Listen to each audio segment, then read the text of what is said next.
First of all, I just want to say welcome to everyone. For those of you that I have not had the chance to meet, I am Daniel DeVille, CEO over here at Sentry Residential. And today we're talking about a very, very important topic. But this is really a topic that gets talked about very little in real estate, despite the things that go on in our industry that make this a topic that should be talked about quite often. Throughout the course of the day today, as we go through real estate safety and best practices, first thing we're going to do is just understanding kind of what the risks are and what level those risks might be for ourselves as real estate agents. We're going to go through some statistics from the industry. And the thing I love about statistics is that you can't argue them. They are black and white, they're facts. The thing I don't like about statistics is that they can often be revealing, maybe even scary. But today, our goal is to actually move past fear. Fear is crippling in itself, in its very nature. There's really no good that comes from fear. But when we actually discuss the things that give us fear and bring them into the light, we can move past them and we can start to prepare ourselves for things that will eliminate that fear in the future, because instead we have a strategy for how to overcome them. And really, that is the objective of today. We're going to meet our panel, our wonderful and illustrious panel that you can probably already see on your screen right now, who's going to be sharing some of their lessons, experiences, and best practices that they have gained from their years serving in real estate. From there, we'll go to just a brief safety recap, some of the best practices that we've heard from that panel as we go through, and then we'll finish it up with Q&A from all of you here in the audience. Now, if you are here live watching with us right now, you have a chat function and a Q&A function on Zoom. So please don't hesitate to use that. We'd love for this to be a dialogue. If you have any questions, tips, tricks, things that maybe you have experienced or would like to share yourself from going through. So this is an important topic. This is something that is near and dear to many of our hearts. My role here today is less to be giving any of the education and the knowledge, but really to facilitate and draw out some of the great experiences that our people have had. But why is this a risky business in the first place? And as I was thinking about like the very, very question itself, I thought how crazy it is that we don't really teach much about safety in real estate when you're going through your licensing courses. But we live in a world and in an industry where you're often meeting people that you don't know, in places that you've never been before, completely and utterly alone. And I'm thinking through this, I'm like, man, if you were actually playing this as like a movie, you know how movies have the ability by just playing a soundtrack that sounds menacing, that it makes all of that sound like horrifying. But if they make it sound all light and airy, then, with a beautiful track, then maybe it sounds like a meet cute and like I'm going on this blind date. Let's be honest, I don't think that there's very many real estate agents that have had very many blind date experiences on the first time meeting with the client. But unfortunately, as we'll see here in the statistics, there are a number of people who have had just very bad encounters with meeting someone who they thought would be a client who turned out to have ulterior motives. I also thought about the fact that I may be selling, a phone or something like that on Facebook, Craigslist, whatever my place may be. And I will vet that person through and through. I will make sure they meet me in a well-lit public area where everybody is around. And that's when I'm carrying a $400 object, let alone the fact that I may be meeting them in a multi-million-dollar property. So we're way more cautious on something like selling, a baby item on Facebook, a $5, thing from my garage, than I would be potentially in the way that I actually go out and meet someone as a potential client in real estate. Today is a day that we're going to say no to the former way and start to say yes to some of these best practices to protect ourselves going on in the future. So why is real estate a risky business? You've probably read through most of these, but you're meeting unknown people that are just meeting you at a property that you've probably never been to before, that is oftentimes vacant, where no one else is around. And the person that you're meeting there may very well know that that place is vacant. You may be sitting in an open house alone where you don't even know who is going to be showing up. At least when it's a scheduled showing, you should have some contact details that you could share with someone. With an open house, anybody has the ability to come and go from inside of there. Projecting the image of success. if you think about like who we are oftentimes as real estate agents, as brokers, you want to have your hair all did, you want to look nice, you want to be constantly promoting yourself so that you stand out from the crowd. Well, that is absolutely something that can attract people in with predatory responses to just the very nature of who we are and how we carry ourselves. You're working in unfamiliar places, and let's be honest, this is not a 9 to 5, so it's oftentimes at very odd hours. We're highly available. We're Johnny on the spot. When someone calls, we answer. When someone says jump, we say how high. And that can often lead us to make momentary decisions as opposed to maybe thinking of longer term risks and impacts. Some people are still showing clients by actually putting them in their car and driving them around.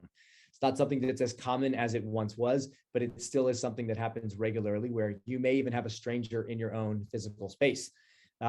Because many of us been doing this a very long time, we kind of think we got this figured out, and we don't feel like we're in as much of a risk or a harmful situation as we may actually be in. We're dealing with our clients' personal information, the risks that are out there for you as an agent or for a client.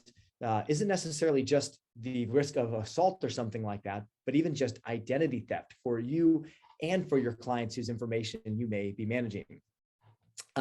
You're very accessible, you're in the public eye, and you're going into these vacant homes. So these are all just simple reasons that are endemic to our industry in itself that can potentially lead to problems as you're out there representing your clients. And this is what some of these problems look like. When NAR, the National Association of Realtors, recently did a study specifically on safety for real estate agents, they found that 39% of realtors have felt uncomfortable and threatened while doing their job. 39%. It's a big number in an industry that has been thriving and doing everything that it's been doing. To think that many people just going to work in any other industry, that would be enough to shut an industry down. But as independent contractors, as go-getters doing our own thing, that just becomes a statistic that could be easily overlooked. Only 50% meet prospective buyers at an office or a neutral location, which means they're likely meeting them for the very first time, actually at a house with no one else around. Only 42% are using a smartphone or a safety app to actually help them to track their location and making someone else aware of where they're going so that they can have someone with eyes on them to protect them should anything go sideways. Only 29% are carrying any sort of a weapon, and that weapon could be as simple as a can of pepper spray, a can of mace, something that should they need to protect themselves that they could. Now, these statistics here below are to me, again, pretty revealing. You think of the hundreds of agents that we have in Sentry Residential, and in those hundreds of agents, there are certainly a number of experiences where these things have happened. Because of the people that NAR surveyed, 96% said that they had never actually had any harm come to them, even though they may have felt threatened. But the other 4% of them, 2% have been robbed while on the job as a real estate agent. 2 in 100 of the people watching this right now, maybe 2 of you have been robbed while acting as a real estate agent. 1% have been assaulted. And this is not like the assaulted cracker. This is like you've been attacked. Dad jokes, sorry, you'll get plenty of those while we're doing this today. And the last one, got to keep it light. It's a tough subject. The last one, 1% have actually already been victims of identity theft. These are big numbers, very, very big numbers to think that 4% of the realtor population can say that this has actually happened to them. I'm personally aware of one such circumstance inside of Sentry Residential where an agent went to a home that was supposed to be vacant, but a tenant who had supposedly moved out had broken back into the home and was squatting there. And when this agent tried to show the property, the tenant attacked the agent to try and keep them out of the house, to keep them from selling it. So this isn't something that happens to other people. This isn't something that's far away from us. This is right at our front door, and it's something that we need to be aware of. And last but not least, I see that there's some gentlemen on the call here with us. This isn't just something that we can say, oh, well, yeah, of course, this is likely happening to a number of the female agents that are out there. Guys, this is happening. 1 in 3 of the people in these statistics, whether robbed, assaulted, or with identity theft, were males. So this is something that we all need to be aware of and paying attention to.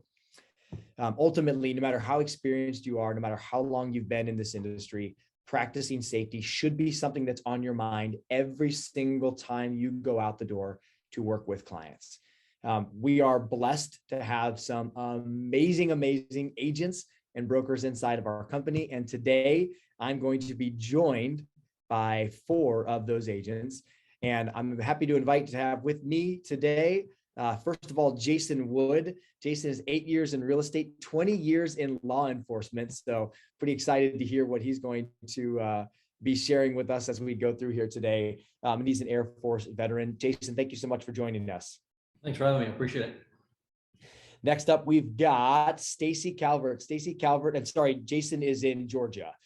Stacy Calvert is 21 years in real estate. She is our Arizona state broker. And the story with Stacy, when I first met her, we're cruising along and we meet at a coffee shop, which, by the way, she didn't vet me well enough, clearly, before we met.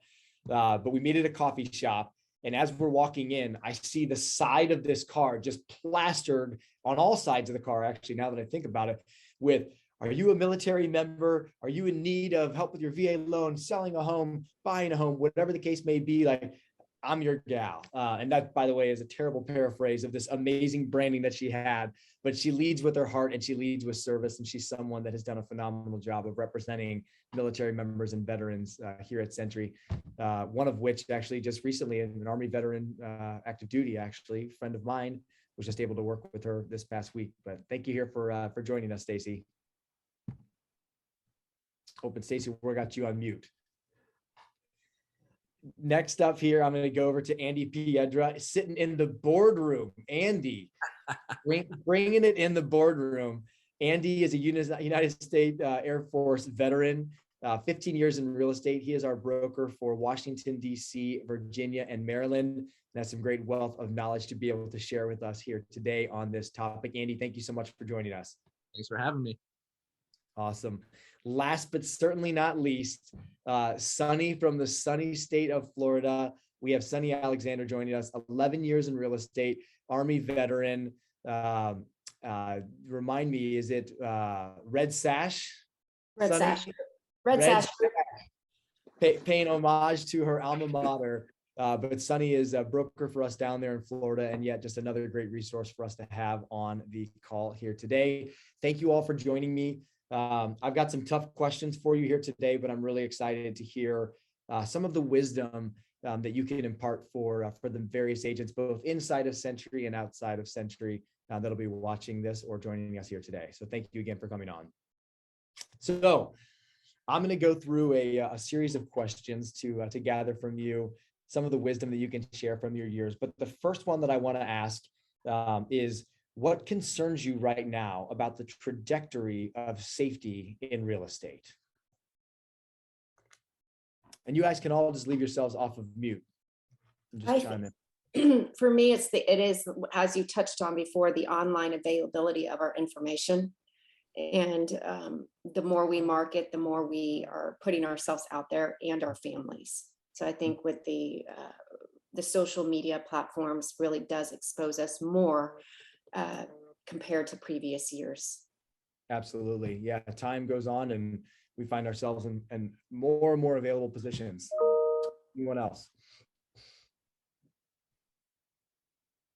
I think Sunny kind of hit it on the head. It comes to the marketing side of is how you market yourself. And so making sure that we have 2 independent networks, if you will. So we've got our real estate Facebook page on our personal page, and keeping that real estate page open to the public so you can do your proper marketing and advertising, but keeping your personal page open only to friends, because people can really get in there and get a lot of really personal information, so much so they can even find out where you live, what neighborhood you're in, just based on the area, homes in the area, your background and your pictures. So you can get pretty clever, some of these bad guys, on the way they do business. So gotta be smart about how you handle your social media presence. Completely agree with that. I see so many people, like just today, a friend of mine had a baby, and within 30 seconds, that baby was on Facebook with their name, their weight, and their date of birth and time. It's important for our clients or our future clients to connect with us on a personal level, but we don't actually have to put everything out there.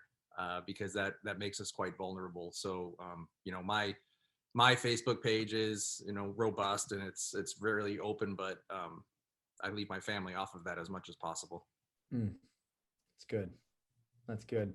I've seen mailers, go out or come that have an agent's address on it. And if there's one thing I've seen over the years, whether it's a client or whether it's just someone in a particular market that gets upset because they're receiving something like a mailer. People will get upset that a printed mailer is showing up at their house. And even in our business, we've received phone calls from angry people saying, like, stop wasting paper and stop mailing to me. Save that topic for another day. But I'm thinking, man, imagine if I'm the one that has my address on that mailer and they want to come and tell me personally how they feel about that.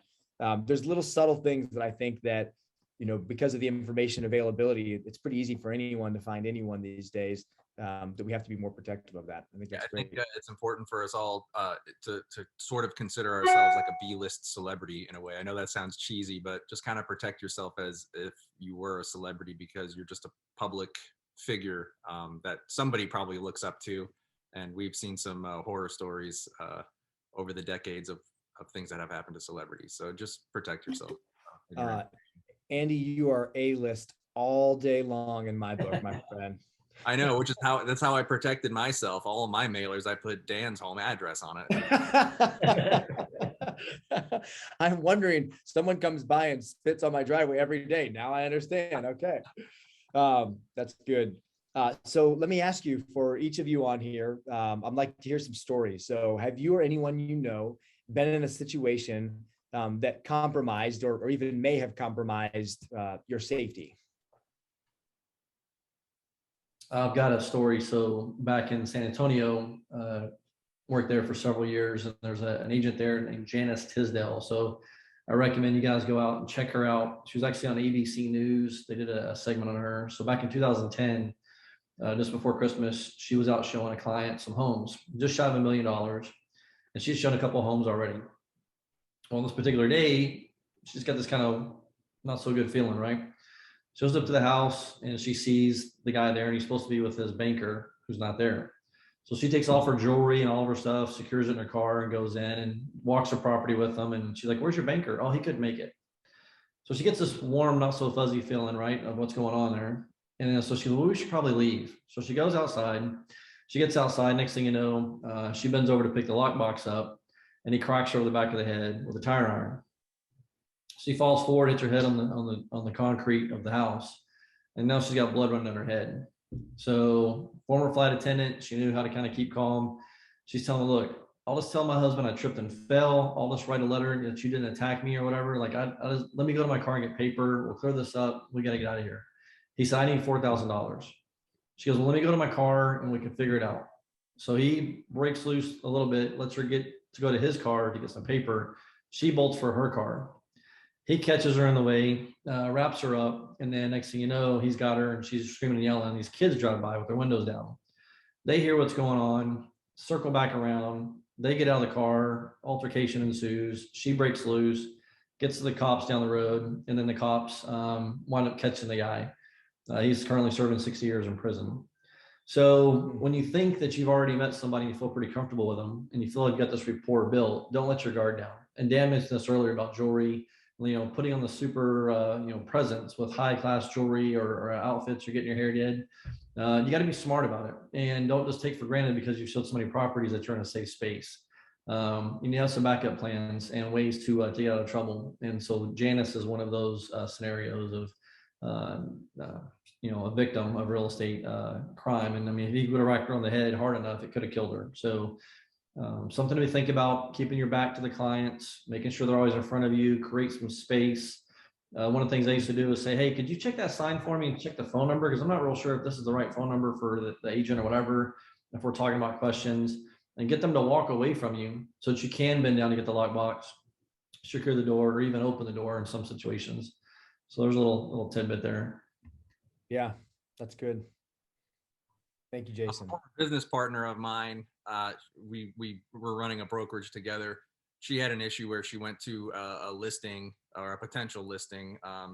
to do a listing presentation, and the guy was alone, and I made a move on her, we'll say, in his movie room, which she handled very well. She got out of there, and it was the lead up to it, because like her business card was a very provocative business card.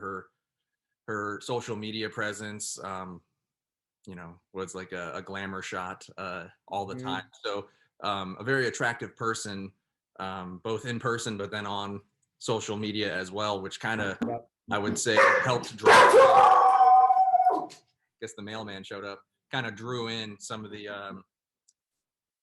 kind of drew her in as a soft target, if you will. So I'd say just knowing how you're presenting yourself out there to the world is pretty important, as well as just defending yourself when you're on the X, so to speak.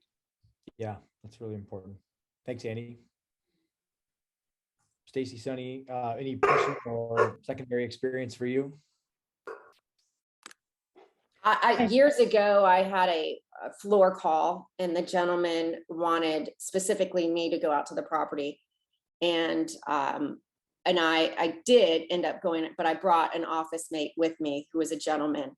And as soon as I got to the property, like, he said, "I thought you were coming alone." And it was quite obvious at the time that, it was all shady. So it goes back to following your gut. I would have never in a million years gone out to that property by myself. It's all about having that battle buddy. Yep, absolutely. Following your gut, I think that's something we'll hear a lot through this.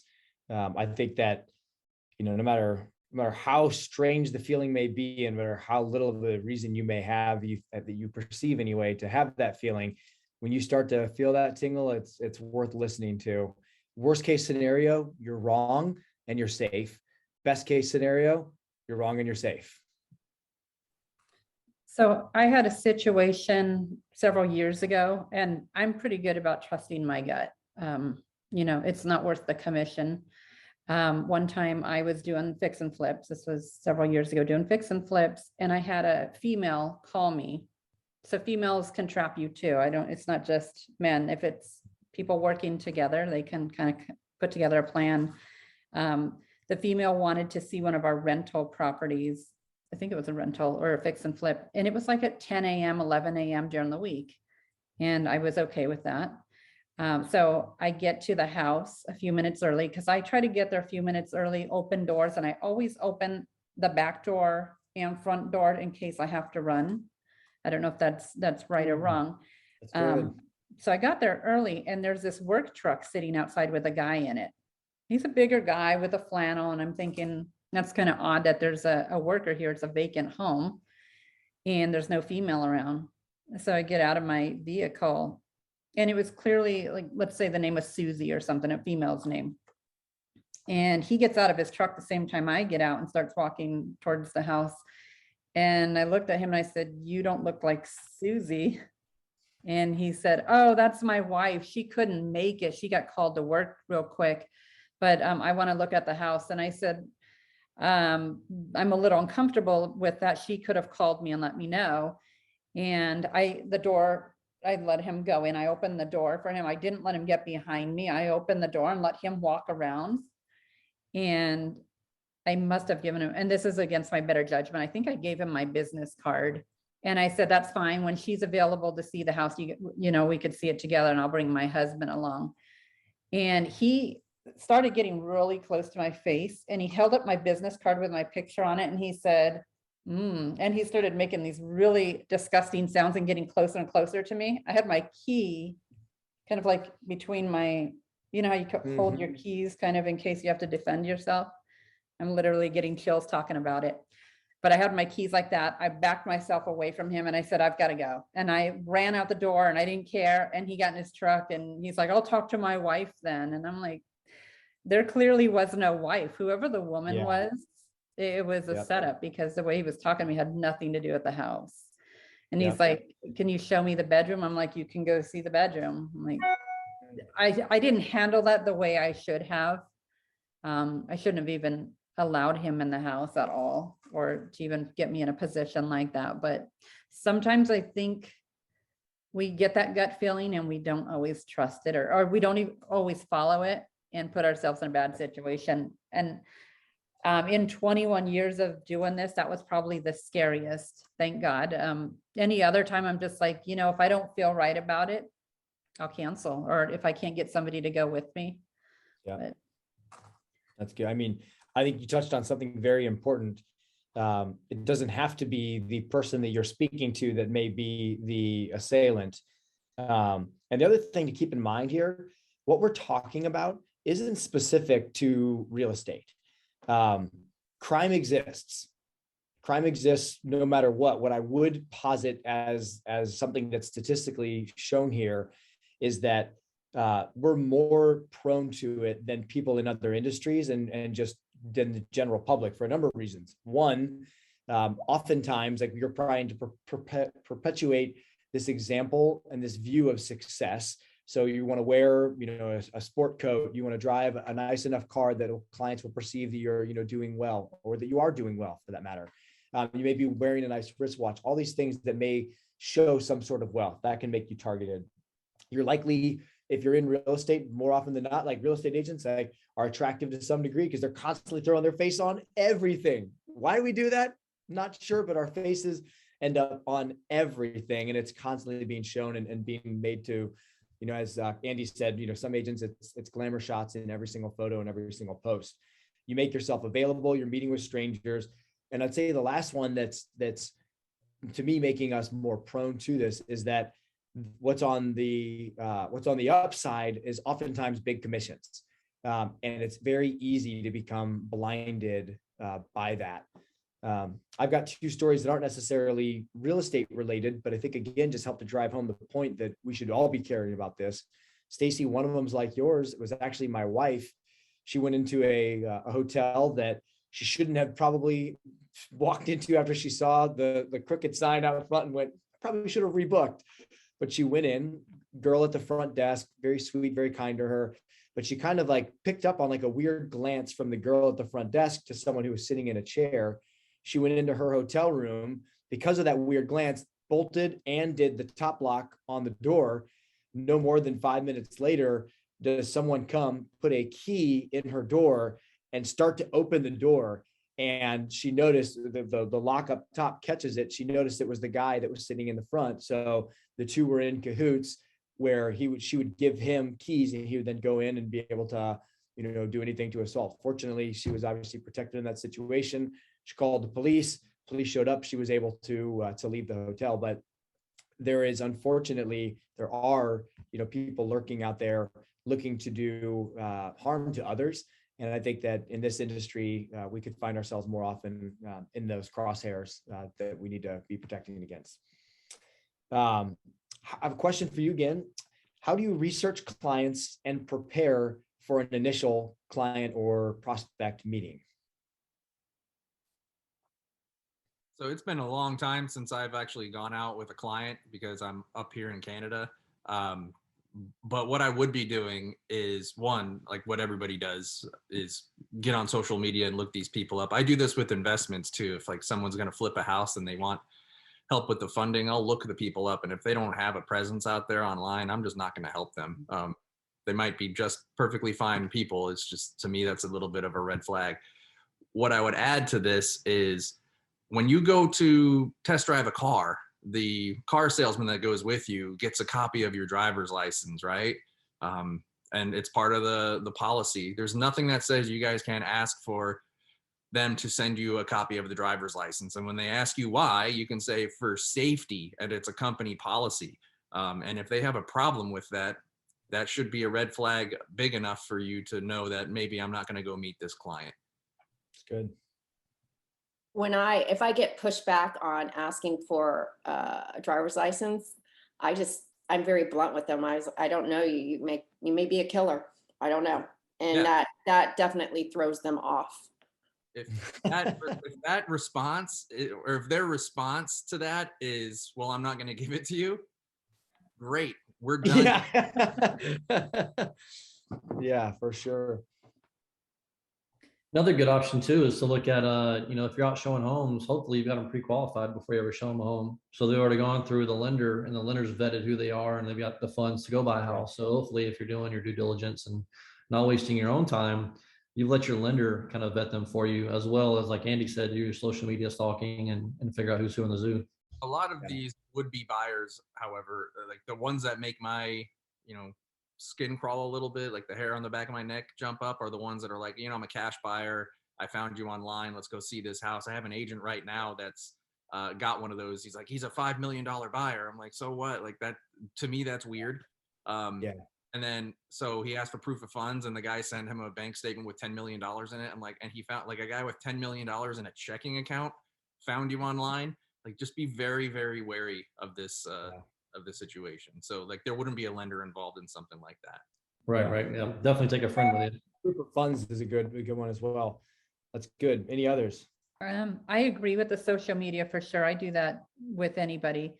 Also, if they're calling me from a phone number and they say their name is Joe Smith, I'm going to Google that phone number and try to research that phone number and see if the name matches up. Sometimes if they're saying, I need to sell a home, can you come out to my home, blah, blah, blah. I'm going to look at tax records under their name and see if they really own the address they're talking about. Being that I've been in the business as long as I have, most of my clientele is now either referral or, so I don't come across too many strangers, but that doesn't mean you don't get the calls from, or even the text of somebody, like they say, I found you online. Well, they could easily say that, we can believe it because we are online, or I came across your business card. I can't remember who gave it to me. Weird stuff like that. Or, the whole cash buyer thing. Like, really, you found me, or you were referred to me from somebody you don't remember who, and you're a $2 million cash buyer. So I kind of gauge it, but I stalk online and do my research that way heavily. Well, I think this is super cool because we keep talking about victims, but really what this is us taking back control, and those would-be perpetrators are the underdog in these situations because they have no idea that we are not soft targets, that we do our due diligence, and we're not going to walk into a situation that they can take advantage of. So that's pretty cool. That's great. I love that. So I've got from you social media as one of the key things. Go out there and do research. Ask for either proof of funds or some sort of validation from a lender. I think that's great, especially if you're working on higher dollar listings. A client may want to come and see that listing. I think proof of funds is a great one in that situation, or has to be connected to a lender, because even just the looky-loos, like, let's move away from safety for just a brief moment and say just your time, on those situations. Of course, everyone wants to see a $7 million home on the bluffs in La Jolla. Who wouldn't want to go hang out there for a couple of hours? So I think you can do well by yourself for that as well. And then I think too, like you said, Stacy, trusting your gut, and just when you see something that just feels off, whether it's the multi-million-dollar cash buyer. Mike, my business partner here in Sentry and our local real estate team, every once in a while he'll send me a screenshot of a text that he'll receive and say, hey Dan, like, does this one look real to you? And my response 99.99999% of the time is like, do not click the link. Whatever you do, don't open that PDF. We're not advertising there. There's no lead coming to you from whatever that thing is that they're pretending to be. So don't click the link. That's another piece for you. So when you choose to go and meet with a client, what is your safety net when you're alone with a client or a prospect? Stacy shared a great one earlier of going in and going there ahead of the client, opening front door and another entrance or exit, so that if she needs to flee, she already has an exit ahead of time. What else? So in Arizona, and I don't know, talking of weapons and stuff like that, not everybody's comfortable with that, but a realtor friend of mine ordered this pen for me. You can order it on Amazon. I don't know if you probably can't see it. There you go. When it's in front of you, we can. It's actually a pen. It does write. But if you pull it out, there's also a knife, a blade. Again, it comes down to your comfort level with weapons. Mace, I would probably end up spraying myself before, but if you educate yourself and get training on weapons, Arizona is very Nicholas said, dang, Stacy. Arizona's very gun-friendly state. So I would say if you choose to carry, make sure that you're well trained on it and practice and get familiar with your weapon. But Yeah. I can tell you through the realtor forum here in Arizona, there are larger than 29%, I think the number was, that carry here in Arizona. Again, it's all about what's your comfort level and what's your education level as well. So it doesn't get used against you, but and I'll keep it short, but some things I teach my newer agents is when you're doing open houses and sharing like the videos live on Facebook, come see me at the open house. I always say, first of all, don't do an open house alone, try to get a partner with you. But if you're posting a video, I always say when I'm doing a live video, hey, come see the Sentry team today, come meet some of your favorite agents, because I never want anybody to know that I'm at an open house alone, or I don't want my agents to make it look like they're alone at an open house, because people are seeing that on social media. Yep. When I am showing a house, if on the rare occasion I don't know them, I always park at the end of the driveway so they can't park behind me. That's the first thing I do. And I wore it today. I have a little, like, I call it my life alert necklace, but it's, if I press it 3 times, then I have 10 I think it's 10 contacts that it immediately notifies that I've pressed the button, and it has a location on me too. So I'll wear this on special occasion. I have this thing too. I call it my BBG, the be broad, be good, or whatever word you want to put in there. Be good, but it's an expandable stick, and I just carry it in my hand, and it can expand out. I'm not going to expand it, but it'll mess you up.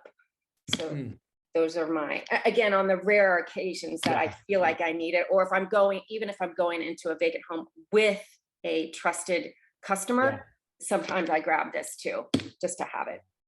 It may not be the client, it could be someone inside the home too. Exactly. I mean, anytime I like say clear a home, which I'm not that qualified to do, I'll bring this in there and mess someone up if I have to. I'm a big woman though, I'm athletic, so I have that going for me too.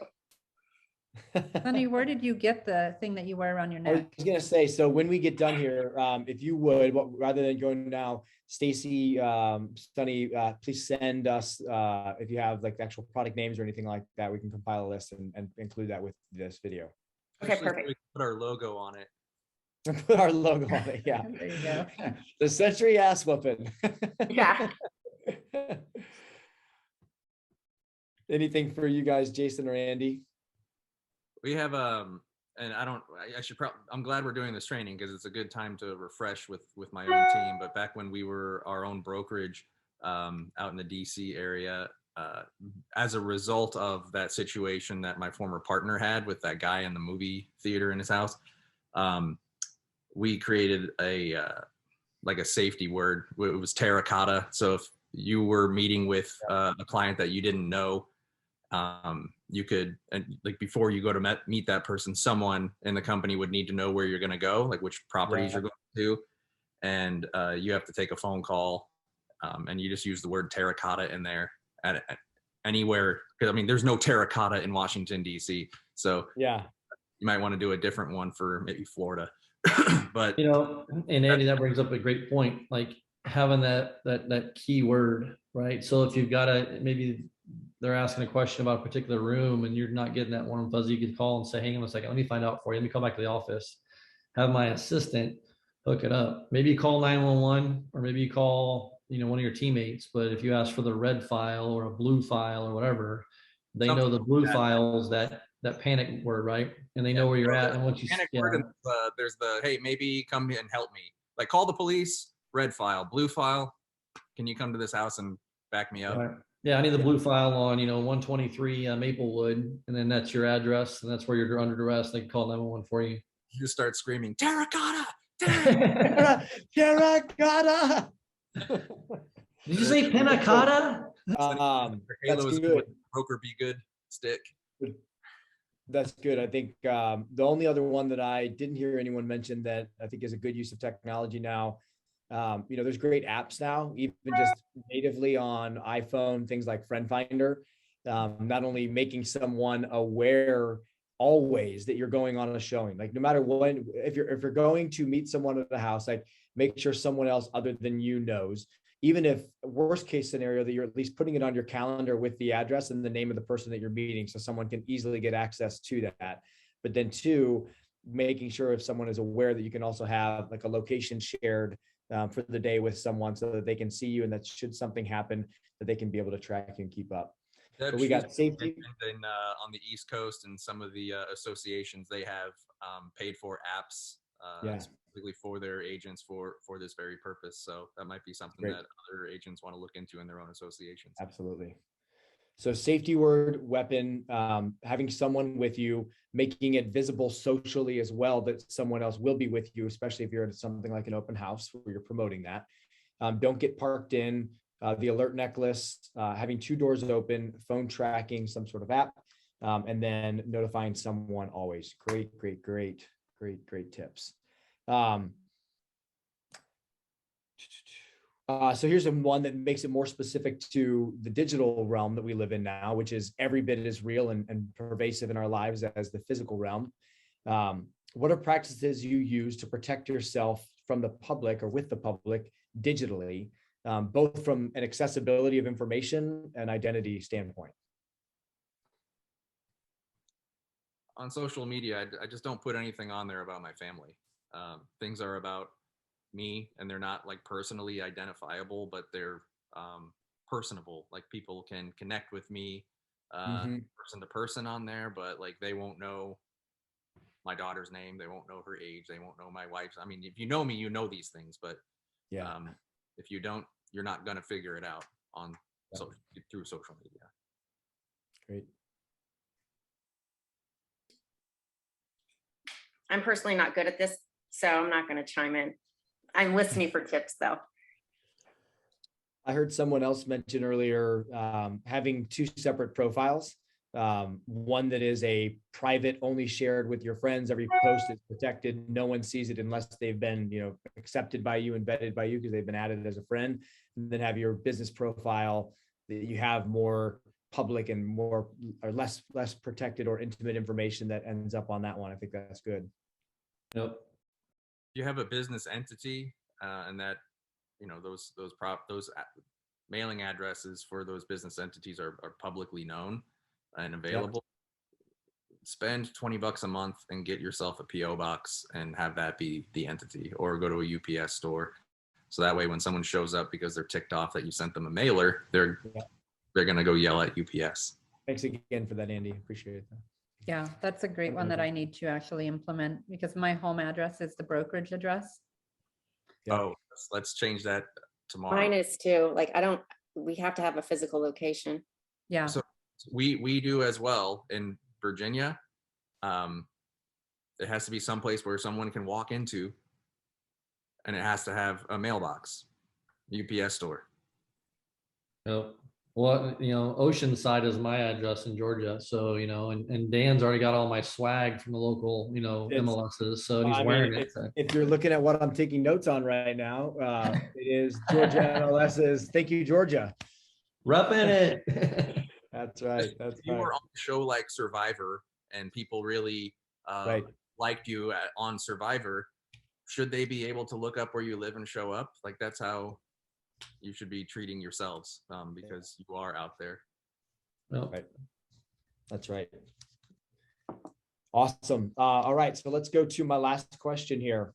Sorry, first, before I do that, any other things to do to protect yourself in the digital world? Nicola had made a comment when sharing your information as an agent, and if your home details are out there, just be very careful when you're alerting people that you're on vacation. Yep. Good point. Absolutely. Great. Okay, last one. What is one takeaway that you want all agents watching this webinar or live here with us right now to know to help them to stay safe as realtors? My biggest thing I tell all of my agents is You never see someone on the news say, I followed my gut. Always, always follow your gut. You always see the news stories or the sad stories about someone saying, I should have followed my gut. And that's it. You can do all the measures, and I hope everybody implements. I know I will, some of these additional things that can protect me, but it really, it's down to your gut, and just be careful out there. And the goal is to never need those things that you implement, because you've got such a strong head on your shoulders that you're not going to end up in one of those situations. But in the unlikely event that that does occur, you're ready. And I think the takeaway that I hope people get out of this is that even if you're a brand new agent and you're not even remotely confident in your skills yet, you have to fake it till you make it type thing. You are in control of this, and nobody else can tell you what to do when it comes to your personal safety. So if you're not feeling good, get out of there, and that's totally fine. Yep. I agree with both. I think no commission is worth it. Trust your gut, absolutely 100%. One thing I kind of want, it kind of goes along with what you're saying, Andy, is sometimes the newer agents are a little more desperate for business or eager to please people when people call and want to meet or whatever. There's been a guy here in Arizona for many years. He's called the foot fetish guy. And he texts ladies all the time. And he starts out like he's a podiatrist. He really is a podiatrist. The cops have tracked him down, but they can't arrest him because he hasn't hurt anybody. But he'll send texts or emails with different phone numbers all the time, introduce himself as a podiatrist. He's looking to buy a home in a certain area. His first few conversations with the agent seems legit. And then as it goes further in, he starts saying, send me a picture of your toes. What color nail polish do you have? Can I see your feet in heels? I want to suck your toes. And then it gets really taken too far. And I can tell you that there's some agents that have commented back sending pictures of their feet just to kind of play along, or just because they feel like, well, he's a legit buyer. The thing is, if it's uncomfortable engagement, stay away, avoid it. I mean, you're going to have people sometimes that hit you up and want, ask what you're wearing, or just even if it's real subtle and it could cross the line of uncomfortable. Are you married or this and that? I mean, there's some realtors who play it back and forth and they think it's funny playing along. And I'm like, the last thing you want to do is play along, even though it seems like fun. Cut it off and dismiss, let go of that connection. You're doing yourself a favor, but the rest of the world too. But if you placate somebody like that, and then you get out of it, someone else is going to have to deal with it. Well, not only that, but the typical scenario, Stacy, you hit the nail on the head, is you continue to give them a little, right? And now you've put yourself in that situation and they're embraced more or less. And then when you suddenly cut it off, now you've pissed them off. So now there's some retaliation there. So you really put yourself in more of a dangerous situation by playing along with that process. And I think Sonny or even Andy said it, stop. You get it, just cut it off and report it. And the best thing to do is report it to your local MLS, because here with Golden Isles MLS, when those types of texts go out, those messages go out, that number hits the Golden Isles board page, as well as any names associated to it. They tell you the conversation that took place, so you can kind of be aware of what's happening and prepare yourself for those calls if they come in. Great. Jason, do you have a single piece that you would share as well? I would say, I piggyback on what these guys said. There's no commission worth it. Don't get complacent and have a plan. And I think the biggest thing that a lot of realtors don't have is a plan. And so, because it's not going to happen to me, but you already read the statistics at the beginning, and it does happen. And 1 in 3 of those victims is men. So we're just as vulnerable as everybody else. So have a plan in place, stick to the plan, and most importantly, rehearse the plan. Make sure that people know what's going to happen and know how to run through it. And even if you call 911 and say, this is what's going on, or go to your local dispatch and talk to them about what would happen if I called and said this, would you guys know how to react or how to respond? Those conversations are easy had, and the police welcome those conversations. So take advantage of that relationship. That's great. Yeah, I'll throw one in the hat for me as well. And this is to every one of you 4 that's on here with me, all of the crew that's here watching live, and those that will watch us later as a webinar. You are worthy. and you are worth protecting. And I believe that and know that to be true about you. And you just have to believe that about yourself and know that to be true about yourself, and be willing to do some things that may not be as easy as just going with the flow, but to do so to protect yourselves, potentially to protect your family, potentially to protect your coworkers. You're worth fighting for, and you're worth, doing some extra measures to protect yourselves. So we have just a few minutes left here. I do want to open it up for some Q&A. We'll make this presentation available to everyone. Many of the things that we have gone through on this call are actually right here on this best practices for safety. I'll leave it up here for a moment so you can review it, but you can pause and look at this if you're watching this on the webinar. Real Estate Safety Student Manual is another one that we can send out to you. You can contact careers@sentryres.com. This is actually a National Association of Realtors manual. There is a great quiz on here. And if you look at these questions, even as I was going through these questions, I'm sitting here going, oh, yeah, and I didn't score myself because I was ashamed by the end of it. Like I said before, statistics hurt. Numbers, when they're actually just staring you in the face, though, are very revealing. So I would highly recommend that each person who watches this would take this quiz from the National Association of Realtors. And then again, that comes with a number of different resources that you can use. We hit the wave tops here today. We gave you what we believe is kind of a great introduction to this topic, but there's a lot more that can be learned. And a lot more that I think, Jason, for me, one of the most important things you said is, at the end there, implementing, running through it, actually practicing it. It's one thing to just kind of have that plan. It's another thing to actually, be able to like test it and show it to be successful. Because the reality is, if the first time you're testing what you're going to do is in a situation where you're under duress, that in itself can be an opportunity for failure. So I think running through some of that stuff is great, which these resources can help you to do. This is a great quote, Amanda Ripley: "The strongest defense is a plan of what you will do to avoid a high-risk situation and what you will do if you find yourself in danger." So we're going to change that quote to Jason Wood for the next time we do this seminar. But now let's open it up to any questions. You can either type it in the chat or in the Q&A if anyone that's here with us live today has any questions.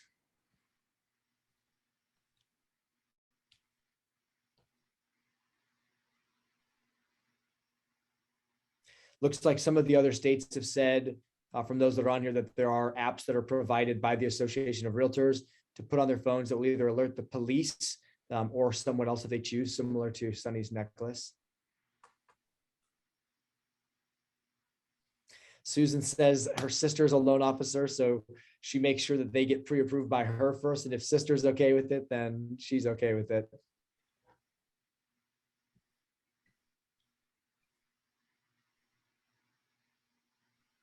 And again, we'll share the name of the different products that were shared by Stacy and Sunny that they take with them when they're going into their listing appointments and their buyer appointments. Last but not least, Martha shared a piece of feedback as well, saying, block all cell numbers of bad contacts. Don't even give them access to you so that they have the ability to try to harass you, should that be their intention. That's great. All right, looks like that's going to be the end of it there. Panelists, thank you so much for joining us here. As we were preparing for this webinar last week, we're sitting on the call in our preparation and chatting, and it really struck me that the reality is it's a session like this and it's training like this that could ultimately literally lead to preventing injury, but possibly even saving someone's lives. So I just thank you all for jumping in on this today and being a part of that. As I said, this is just the beginning. Make sure that you don't just hear these words, but to actually implement them in your lives, and you go and do more research in the areas that you think that you are the most exposed and weakest, so that you can have less and less risk of falling prey to those that may try to harm you. Thank you, everybody, for coming on and joining us today. On behalf of all Sentry Residential, appreciate you and hope this was beneficial. Have a great day.